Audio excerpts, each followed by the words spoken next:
Hoy en Arte Traducido. El matrimonio Arnolfini. Hola a todos, artísticos y artísticas. Y bienvenidos a nuestro vídeo de hoy. Hoy les vamos a hablar sobre el famoso cuadro del matrimonio Arnolfini, pintado por el artista flamenco Jan van Eyck en 1434. Este cuadro es considerado una de las obras más importantes del arte occidental y es conocido por su detalle y realismo sorprendentes. Aunque al principio puede parecer una simple representación de un matrimonio en su hogar, hay mucho más detrás de lo que parece a simple vista. La pareja retratada es Giovanni Arnolfini y su esposa, Giovanna Cenami. El cuadro fue pintado para celebrar su matrimonio y se encuentra en la National Gallery de Londres. Pero antes de seguir con las características de este cuadro quiero contaros quién fue ese tan Jan van Eyck. Van Eyck fue un artista flamenco del siglo XV que es considerado uno de los más importantes pintores del arte occidental. Nació en Bélgica en algún momento entre 1390 y 1395 y se le atribuye la creación de algunas de las obras más importantes de la historia del arte. Van Eyck fue uno de los primeros artistas en utilizar óleo sobre tabla para pintar sus cuadros, lo que le permitió crear imágenes con una increíble profundidad y realismo. Además, también fue uno de los primeros artistas en utilizar técnicas de pintura al agua para crear efectos de luz y sombra.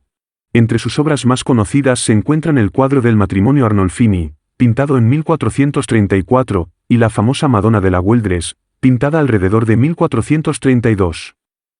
Aunque Van Eyck es conocido principalmente por sus pinturas, también es considerado uno de los primeros grandes maestros de la miniatura, una técnica utilizada para pintar libros ilustrados y otras obras pequeñas.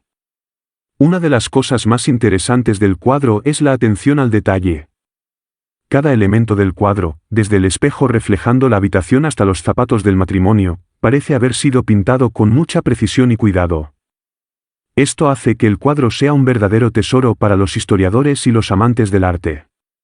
Otra característica interesante del cuadro es la simbología que se encuentra en él.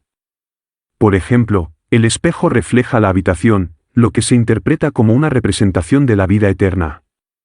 Además, el perro que se encuentra a los pies de la cama es un símbolo de fidelidad y lealtad. Algunos historiadores creen que el cuadro fue diseñado para ser una especie de contrato matrimonial, con ciertos elementos del cuadro representando la promesa de fidelidad y lealtad entre la pareja. El cuadro es conocido por su detalle y realismo sorprendentes, lo que lo ha hecho muy popular entre los amantes del arte. Aunque es difícil saber exactamente lo que Van Eyck quería decir con su cuadro, hay muchos simbolismos y elementos interesantes que los historiadores han interpretado de diferentes maneras. Es indudable que es una obra maestra del arte y una joya para cualquier amante del arte. Esperamos que hayan disfrutado de nuestro vídeo y que hayan aprendido algo nuevo sobre el cuadro del matrimonio Arnolfini. Si te ha gustado este vídeo, no dudes en dejar un like y suscribirte a nuestro canal para ver más contenido interesante y aprender arte. Nos vemos en el próximo vídeo. Hasta luego.